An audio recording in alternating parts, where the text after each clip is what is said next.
Welcome back into another Friday edition of the Daft on Draft podcast. So, as always, we will be breaking down this week's slate of games. And week four is a loaded one, James, and I'm here ready to talk about it with you, James. So, how are you feeling about another week of football and a good slate of football coming up too?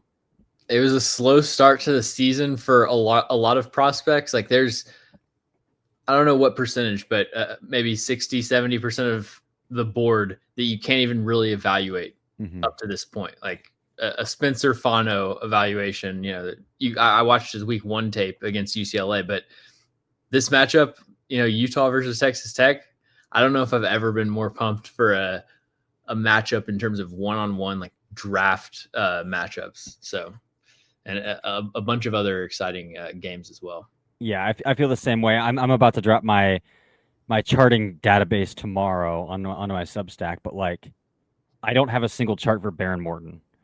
I don't have a single chart for Drew Aller. I don't have a single chart for Fernando Mendoza because they've played absolutely nobody. Um, and so I'm excited to get into a game where we can actually have some charts ready to roll. Not Drew Aller because he is on a bye, but so he'll be the only one I still don't have a chart for. But yeah, excited to get into some next level competition here. So let's start with that Utah Texas Tech game because you mentioned Lomu and Fano, the tackles for Utah, but Texas Tech boasts two pretty freaking good pass rushers too. Romello Height is getting a lot of buzz right now. Like scouts keep just telling me every time they go to Texas Tech, like they love this Height kid over there, and he looks good in practice every time they go, and then obviously David Bailey to go along with that as well. So this is going to be a heavyweight fight between those two edge rushers and those two offensive tackles in this matchup. Yeah, I mean, I think I saw Jordan Reed tweet today that Romello Height and David Bailey lead the FBS and pressure rate, like those two. And yeah, I've seen their numbers popping up whenever I've been looking for players to watch, but it's like, I don't know. I don't want to watch Right, Romello I'm not Height watching at Texas Kent Tech against any State. of these guys. Sorry. Yeah, yeah, So yeah, it's a lot of times usually we'll have like one good edge rusher and then one good tackle. And it's like, I hope they get matched up one-on-one a couple times and it's kind of hit or miss. But this, unless they just never run like drop back protection or something, they could, scheme their way out of having to deal with them to a certain extent. But hopefully we should get some pretty good one-on-one matchups, like regardless of where people line up. yeah. Full 60 minutes. Yep. And again, Baron Morton. We spoke about Baron Morton on yesterday's podcast. This is his real first test too. And again, I think this could be a rematch at the end of the season too in the Big 12 championship Oh game. yeah. Like I think these are the two obvious best teams in the Big 12. Big 12 is always really wonky once you get into conference play though. There's always some team that just like they just beat up on each other and then you'll get like an unranked team versus a ranked team at the end of the season. But I'm excited to see Baron Morton. His receiving receiver or his leading receiver is out for this game though, Coy Eakin, and Coy Eakin's a guy that I kind of like. I don't know if you've watched any Coy Eakin. I watched him a little bit over the summer. I was like, I'm gonna monitor this guy heading into the season, and he's had a good year so far, but is not expected to play in this game. So I've not watched him, but I have watched the tight end, Terrence Carter. He's pretty Louisiana impressive transfer. so Yeah. far. And I know they've got some other receivers, Caleb Douglas, I've heard a lot about, Reggie Virgil, I think. So, yeah, I mean, they've got a ton of potential NFL talent on their roster. Both teams do, really. Yeah, I mean, Texas Tech spent a ton of money this offseason, so this is what you spend it for these big games. So Rice Eccles will be bumping. I have a really funny story about Rice Eccles, just really fast and really random. But my college roommate was from Salt Lake City, and so for spring break, my other college roommate and I were like, we have no plans. And like the day before spring break, he's like, "You guys just come out to Salt Lake City." So we're like, "Okay." And we loaded up his car and just drove out to Salt Lake City on a whim. And then we just like went to the Winter Olympics Museum, which is attached to Rice Eccles Stadium, and the Mhm. stadium was unlocked. So we just like walked out onto the field, just like Oh, really? no There's security, no got nothing. Just like walked out to midfield, just like hanging out on Rice Eccles. So it's pretty one of cool. my one of the people that pops up on my For You page on TikTok is this guy who's like trying to sneak into every college football stadium. And he's made it pretty far down the list. I love that. I love that. Man, Syracuse Clemson, not a lot to look for there except for like, does Cade Klubnik look like a tolerable quarterback? Yeah, Syracuse defensively is pretty rough. Mm-hmm. They've kind of gotten bullied, like especially in the run game. by everybody that they've played, but they've also got like really young secondary that has kind of gotten torched. I mean, they played Colgate and beat them, but yeah, are there any Syracuse players, like potential NFL draft players on your radar? Not on my radar. Deuce No. Chestnut. No. I feel Yeah. like Deuce Chestnut. We try to talk about Deuce Chestnut for like years and years and Oh years and yeah. years and years, but no, not a I single mean, one. really for this game, it's like TJ Parker. He's got to start having big games, and I still think that because inconsistency was something you could hold against him based on last year's tape, and even if he emerges in ACC play, like the fact that he's kind of disappeared in some big matchups is something that will still be worth mentioning regardless. And so TJ Parker and Peter Woods need to have big performances. Yeah, I would agree with that against what should be on paper a pretty middling opponent. But Yeah. I mean, they've also played another opponent that I thought would be pretty middling, and they struggled to get out of that Troy matchup with a win. So we'll see how that goes. SMU TCU, similar to the Baron Morton thing, this is going to be like Josh Hoover's real first test, I think. Again, North Carolina, fine. It was a P4 versus P4, but that iteration of North Carolina does not look like it's long for the Belichick era. And so SMU spends, again, they're another team that spends a lot of money. They're a loaded team, and they spend like it in the portal. So, and again, a playoff team from a year ago. So Josh Hoover, this is his real first test. Outside of that, there's not really anybody in that TCU offense that I'm like over the moon about. I know Eric McAllister has some fans, but I'm not like a huge Eric McAllister guy. And I even thought he looked pretty rough in that first game against North Carolina. Yeah, the only other TCU player that I've even evaluated is Bud Clark, the safety, who I really like. I mean, just super productive. A ton of high quality interceptions on his tape. Like he isn't getting his stats inflated or anything. So yeah, I really like him. I've got early 4th round grades on both Bud Clark and Josh Hoover, but especially Josh Hoover. Like I really think he has a chance to rise if he can repeat what he's done so far against better competition, because I think his first 2 games have been outstanding. Yeah, I do like actually DJ Rogers, the tight end. I wanted to mention he's got a nice body type, a really good body type. He gets feathered with some targets too. So, and actually, now that I say it, the Idaho transfer like was consistently open against North Carolina. He was just cutting them up. So Jordan Dwyer, the Idaho transfer there, but he's only a true junior, so you might not even see him come out. Yeah, he wasn't even on my sheet. Yeah. Anything in the rivalry game between Oregon and Oregon State really intrigue you other than just like Dante Moore some more? But again, it's another kind of middling opponent for Dante Moore and the Oregon Ducks here. Yeah, I think maybe I've got to just adjust the way that I view certain teams now in terms of how strong of competition it is for evaluation purposes. I think Oregon, I need to view as like a MAC team basically. Yeah, because they don't stop anyone, at least defensively. So yeah, I think it's kind of another pretty soft matchup for Dante Moore. Yeah, should be.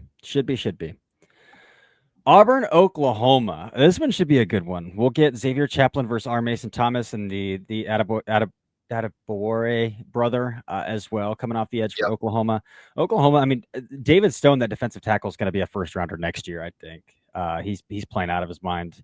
So Connor Liu is going to have a really strong matchup here against David Stone, who looks the part there. And then Auburn's got a lot of speed, and then Oklahoma's got some back end guys like Gentry Williams to kind of keep an eye on too. So, and then obviously John Mateer.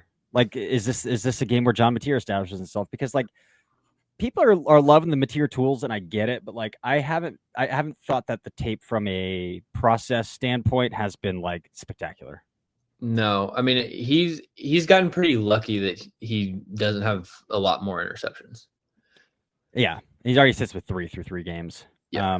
It looks pretty. I mean, it's a little cleaner than his Washington State tape. I will say, like, I was very frustrated watching his Washington State tape. Just like, how are you missing Y cross this consistently?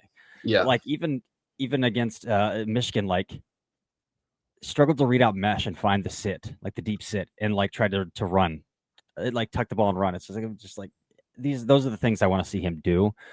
So this will be a good test for John Mateer here as well. Um, Auburn can't really cover anybody, so Deion Burke should have a pretty nice game here as well. Deion Burks is a player that I really liked in 2023, last year's With summer Purdue. scout, and I actually I watched his tape and then kind of just like refreshed myself.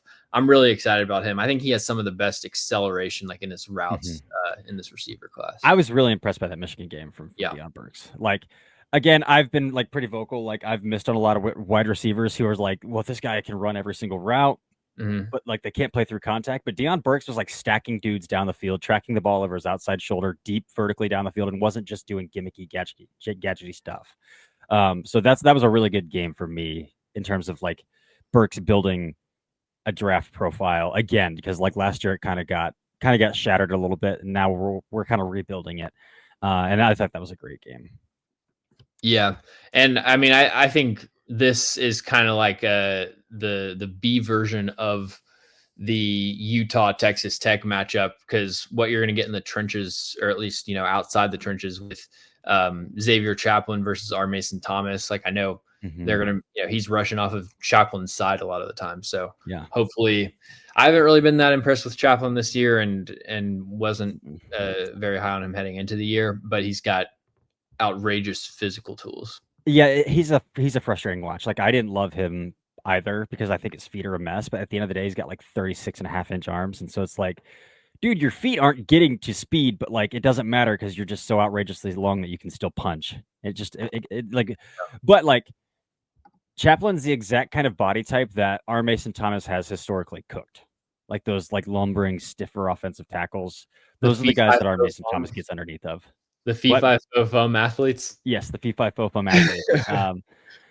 I mean, Will Campbell doesn't really fall into that category, but I wasn't huge Right. on Will Campbell's like foot speed coming out of LSU last year, and R. Mason Thomas had a couple of like high quality reps against Will Campbell last year too. So this is a Will matchup for Campbell, there are times where he looks a little bit stiff, like I agree with you, and then uh-huh. he'll have some insane inside recoveries. Like he had one, I think it was week 1, just a like sliding with an inside move where, I mean, he looked like, Lane Johnson kind of.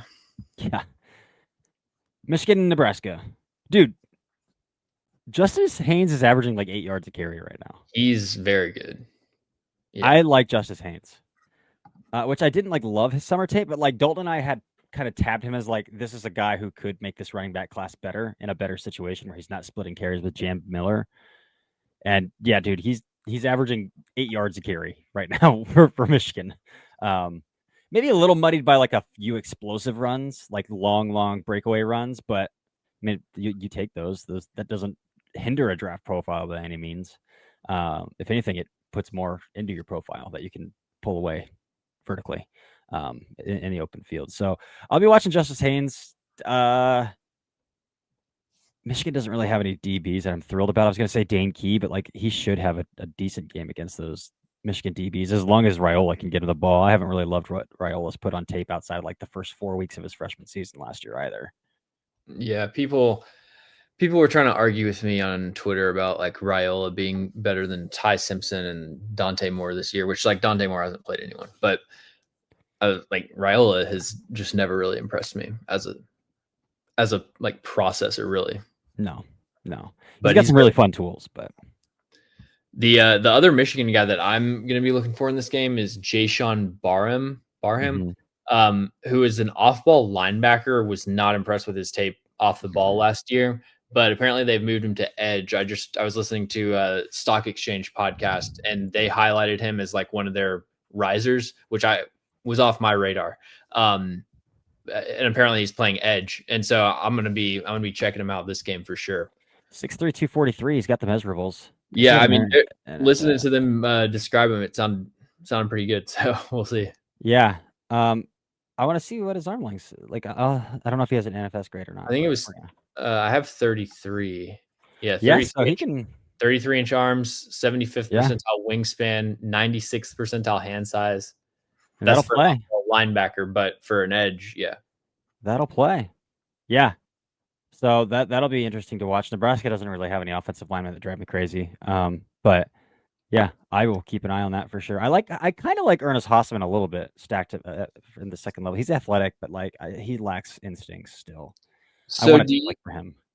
tell me about Derek Moore out of Michigan, because he's the highest ranked person on the consensus board that I haven't watched, but I just keep putting him off to watch other players. I just think Yeah, he's just a guy. Like I yeah, see average tools. Like he'll get on the field because he like is kind of like a master of none, but like he's a fairly well-rounded player. But like I think he's kind of like your typical like you take this guy in the fifth round and he's a rotational pass rusher. So it's just like yeah. one of those guys. Doesn't really move me too much. All right. Next game to really hit on here. Duke NC State. Are you a Jacarius Peaks guy versus Vincent Anthony? Is that in So a I've matchup heard that about Peak? Harry Speaks. I haven't watched him. I haven't really watched him either. I can't really talk too much about There him. are, I mean, there's two players in this game that I haven't watched, but that I need to, and that's Jacarius Peak and Darian Mensah. Um, Hmm. so we'll definitely check this game out. Also, Hollywood Smothers for NC State has been going off like statistically, Yeah. but haven't gotten to him yet. So like, there's this game actually has a lot of players that are kind of on my list to watch, but I haven't gotten to. And then also guys like Vincent Anthony, who was really impressed with his tape against Illinois, and JC Davis. And like he's really emerged this year. So it'll be good to see him against another good competition. He's a really good athlete with Hmm. long ass arms. Yeah. I haven't charted Mensa yet this year, mainly because I just don't see him as a 2026 guy. But Yep. over the summer, I thought he was pretty accurate. I didn't love his process a whole ton, and his arm is flexible, so he's got like arm talent, but like the drive isn't quite as impressive as I was hoping it would be coming into the season as well, or going into that tapes over the summer as well. My highest graded player in this game is Justin Jolie. Tight end, yeah. Yeah. Haven't Tight end for kept NC up State. with him this year. I Let's see. haven't either. I haven't either. It's Jolie, right? Yes. Joly. Yeah, classic tight end stat line: 4 receptions, 22 yards, and 2 touchdowns last Yeah. week. Nice. Love it. Love it. All right, South Carolina, Missouri. Sellers is playing. He's probable. He's probable to play in this game after getting knocked out of last week's game with a concussion. That's Again, great. I said those it was 7 pass attempts, and he did throw an interception. He was 6 of 7 on the game. And the interception was a defensive tackle replacing in coverage, like falling out and replacing in coverage that he just didn't pick up, throwing a Texas route right into his lap. But like, I thought from a process standpoint, those 6 completions were some of the most on time anticipatory throws that I've seen Sellers throw. And Yeah, as a college quarterback. So it was really disappointing that he got knocked out of that game because I was like, oh, he's like stacking throws. And again, it was the scripted drive too, so that's a little hard to tell sometimes too. But um, I thought from like a pure like, oh, he's getting his eyes where they need to be fast and getting the ball out. Like that was the best he's looked in my opinion last week. So playing against Missouri here, yeah, we'll see how that goes. We've also got Kevin Coleman against Jalen Kilgore. I'm not a huge Jalen Kilgore fan. me neither. Um, And then, hey, this could be Caden Green's first real tested offensive tackle, though, since kicking out to left tackle. He's gonna have. Why can't I think of the kid's name? The sophomore who's gonna go first round next year. Yeah, The edge rusher, Dylan Stewart. Dylan Stewart. He's gonna have Dylan Stewart in his lap for a lot of that game. So, um, yeah, I think this is a Caden Green. Yeah, this is definitely a Caden Green resume game for sure against South Carolina. South Carolina, for all of their faults, always has like super deep defensive lines. Yeah, Like they've they got always. Brian Thomas Jr. Mhm. the uh, the highest motor Brian Thomas Jr. in football. I will say. Oh gosh. I mean, sidebar. I feel dumb as hell because like I made a video this summer. The title is Brian Thomas Jr. is the future of the NFL, which I would not have made if there was anything remotely like what he What did you just last saw. week on his tape. Um, although the discourse about throwing over the middle of the field that has come from that is It's pretty mind so numbing. stupid. I It's mean, terrible. It's now terrible. that hospital ball is like in the just permanently in the lexicon, and that's just going to be like something that we just have to talk about forever. Yeah. Agreed. All right. We got Florida Miami. Florida Miami here. This will be the best defense that Carson Beck has played. Well, no, he played Notre Dame. I wasn't I so Notre this is Dame's gonna be secondary. what? Notre Dame's secondary is Yeah, kind that's really good. Or were you saying opposite? of, well, I thought they were awful against Texas A&M. Yeah. Let me outside of Leonard Moore. I had high hopes Yeah, for Aiden Schuler. So like from a name perspective, I mean I always thought the Christian Gray kid was like okay. yeah. But Christian Gray had a rough game. yeah. Um Carson Beck's tape. So I think this is a conversation we're going to keep having to have because people talked about Carson Beck going first overall last year, and people are going to say like, "Well, there's no reason he can't get back in that conversation." Like, I think we have to have the conversation, like watching Carson Beck, that you can definitely tell he blew his elbow out on his throwing arm last year. Like you can tell, the ball does not explode out of his hand. It just doesn't.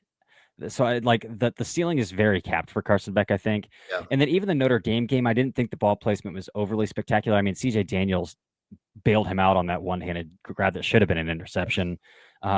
This past week against USF, he had a couple deep ball completions that I thought were really poorly leveraged, where the wide receiver adjusted the track and made a play on the football.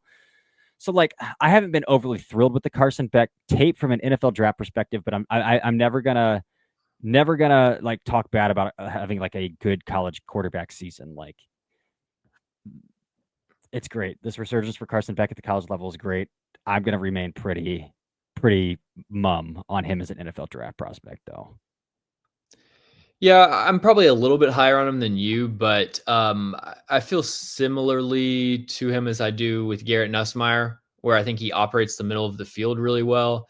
And from a clean pocket in structure, like he can really just dice you up. But when the pocket heats up, he has no playmaking instincts, really forgettable athletic traits, and he is, you know, I think he does.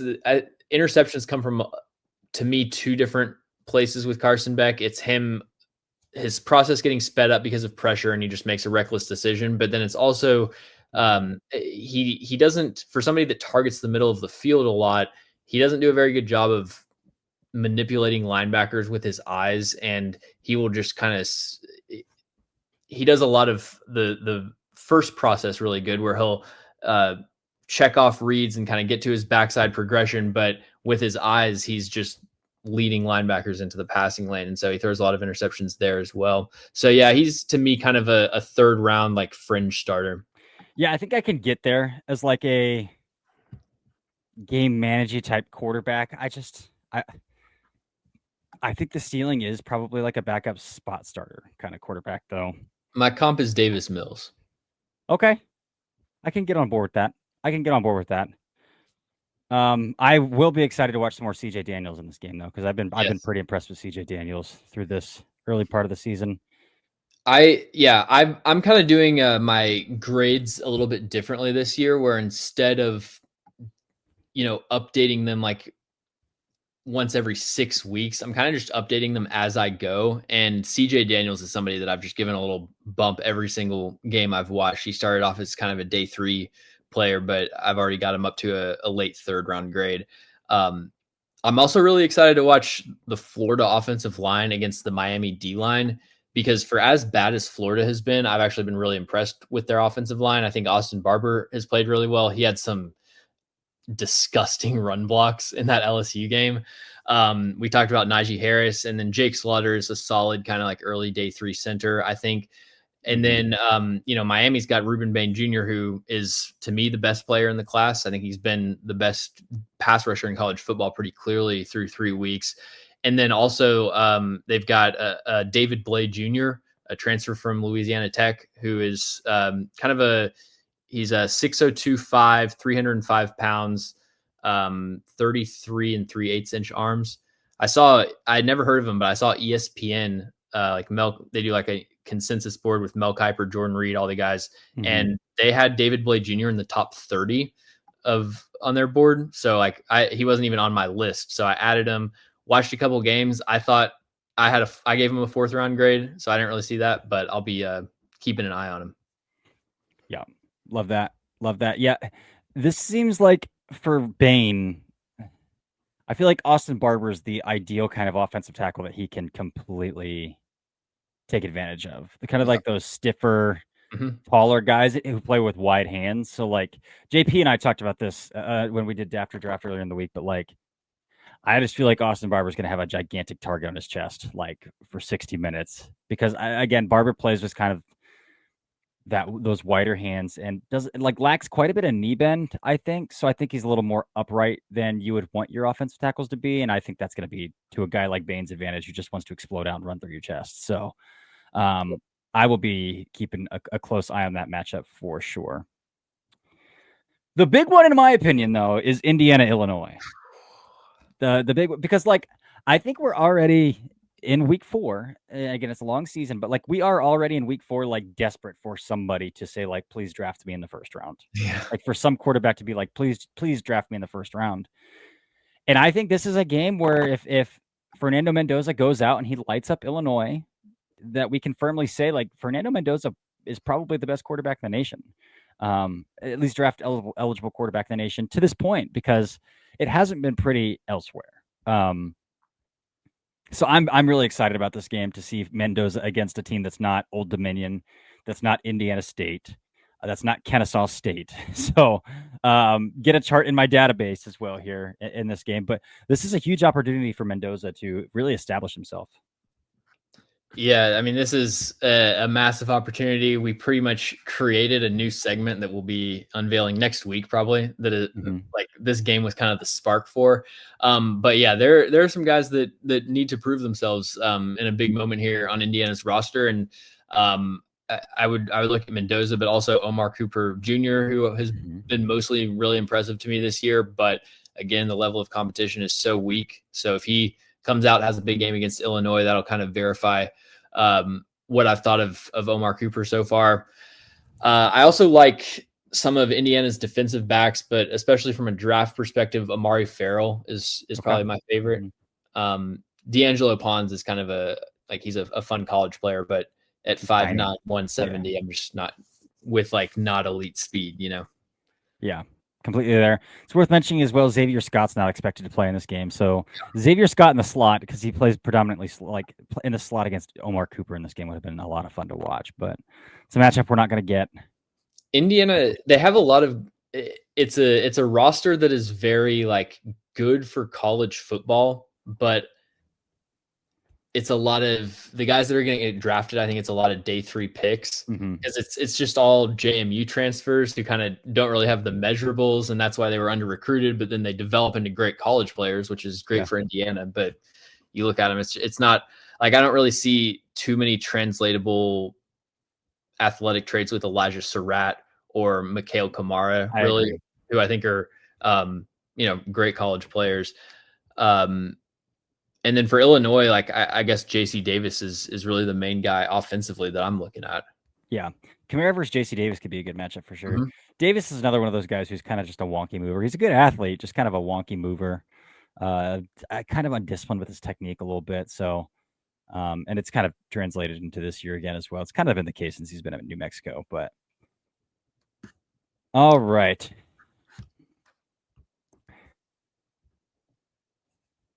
Arizona State Baylor. Sawyer Robertson is going to throw for 400 yards a game. We'll see. We're going to get some Keith Abney reps because they're going to throw the ball 45 times here. So they're going to target Abney at least a little bit. Where again, that Mississippi State game really was just like 1 or 2 targets, one in man-to-man coverage at Abney, and then the rest were away from him. So excited to see Abney get some targets. Baylor's wide receivers. I know like a lot of people like the Josh Cameron kid. I don't love Josh Cameron's tape. I actually really like they have a 6th-year guy, Ashton So Hawkins, who Josh moves. Cameron, I just looked at his measurables. So we got another guy that's going to get compared to AJ Brown. Great. Yeah, he's a dense dude. He's a Yep. really good kick returner, like a really good return man. I don't love the way he moves on tape, but I do like the 6th-year guy Ashton Hawkins a little bit. He moves really well, but he's definitely a slot receiver. I mean, if this is a game where Arizona State needs a get right game offensively, Baylor's defense is dreadful. So,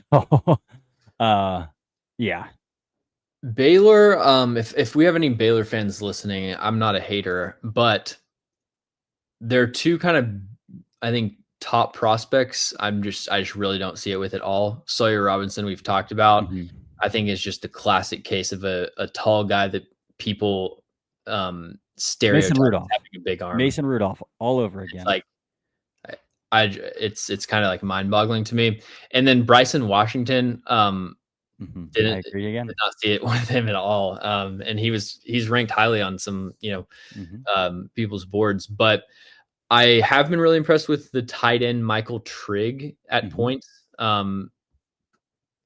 Like crazy frame. I think 34.5-inch arms. His wingspan is 84.5 inches. Do you know he's Hand half size brothers with Michael Williams? is 10 3/4. Yeah. Do you know he's half brothers with Michael Williams? Makes sense. Yeah. Yeah. So Trigg is definitely really intriguing. Scouts like the traits. Trigg is also one of those guys. There's a reason he's been through USC and Ole Miss on his way to Baylor already, though. So like that's just something to keep in the back of your mind if you're listening about Michael Trigg. But like he's a tremendous player when he's like is locked in and he's playing. So yeah, that's definitely a good one. Again, Jordan Tyson as well, but again, Baylor doesn't have anybody defensively that's gonna wow me or like really gonna turn me on defensively to watch that side of the football for them. Yeah. I've got plenty of Baylor players like in my database, but I haven't really evaluated anyone on Baylor's defense, to be honest. Yeah, me neither. We have another John Michael Gillenborg against a power four opponent against Colorado. It seems like they're on the every other week plan. Maybe this is a week they feed him again. It doesn't make sense because their offense is terrible otherwise. So you feel like they'd want to feed their best player the football, but they're really struggling to do that right now. Last game to really talk about then is Michigan State USC, man. And can Aiden Childs do it again? Again, I think USC's got some horses to run that defense out of the stadium, unfortunately, because I don't think that Michigan State defense is super competitive right now. With Jacoby Lane and Mekhi Lemon coming into the building, but offensively for Michigan State, USC's got a pretty good defense this year too now. Comparative to prior years. So, but this is going to be an Aiden Childs game. A resume game for sure as well. Can you keep your team afloat? Can you, despite what I would say backs against the wall, you're on the other side of the country. You're the underdog. Both sides of the ball, you are probably the underdog. Aiden Childs for sure. I'll be watching that one. Yeah, USC has a bunch of just NFL looking athletes on their defense. Dude, they had a sophomore. I got to look this up because they have a sophomore defensive lineman who that guy's going to go first round next year. Really? They've got, Keyshawn Silver, their defensive tackle, is a 6'0", 332 pounds with 35.25-inch arms. They've got Eric Gentry with 35 3/8-inch arms. Like he's like 6'5" at playing linebacker. Yeah, they've just got, and they used to be kind of like a soft, get pushed around at the point of attack type of team, and they've got like Anthony Lucas, the edge rusher, Braylon Shelby. Not guys that I have like grades on, but I've just watched their defensive line, and they're a lot better than the USC of old for sure. And then you throw in that they have probably like the best post safety in the nation as well on their defense. So, and Kamari Ramsey. The sophomore I was talking about is I'm not going to pronounce this right at all. It's Jide Abasiri, number 97. I saw this dude bend and corner playing 4-eye, like taking the outside shoulder over guard. Unbelievably quick. Listed at 6'5", 295, playing interior for them. Kid's a freak. So like he's already got a monitor tag for me heading into next summer. Michigan State, though, again, they're only in year 2 of this Jonathan Smith rebuild, but they're pretty devoid of NFL draft talent outside of an underclassman wide receiver who's probably going to be in first round conversations next year, and Aiden Childs, who might not even declare this year anyway. That's about it for Michigan State. Yep. I've got Aiden Childs and Jack Velling with a 7th round grade. I know Sac State transfer at running back. Ryan Roberts really likes the Sac State transfer at running back. The kid with 2 last names. Tao Tolliver. Yeah. Ryan likes Tao Tolliver, but he's not even getting starter carries for them right now either. So Yeah, we'll see how that one plays out. If Lincoln Riley has a classic Lincoln Riley brain fart at home in this game, or again, does Aiden Childs just keep Michigan State in the game because I think he's really freaking talented. So, and it looks like it's starting to click for him a little bit. Yeah, I think he's been solid to start out the year. Yeah, But like Sam Levitt and a lot of other guys, I'm not really evaluating him with the idea that he'll be in this class, like in my mind. yeah, I'm not either. But like, there's something about his body type and his skill set that says like if he has a good year, like he's an NFL. He looks like an NFL quarterback, though. Yeah, Compared to like Levitt, who I think is small and yeah, just like kind of quirky. Like Childs wears like the Quinshon Judkins pants, and like you can see that his quads are like he looks the part. He looks the part. So that's why I'm just like always in the back of my mind. But like, yeah, but this guy looks like a prototypical NFL quarterback, and he has the skill set of a prototypical NFL quarterback. That just like keeps bringing me back to like, but he could if he stacks it, he could. But yeah, yeah. I mean, I have a third round grade on him because I think the upside is pretty tremendous. So yeah, I'm with you there. awesome, man.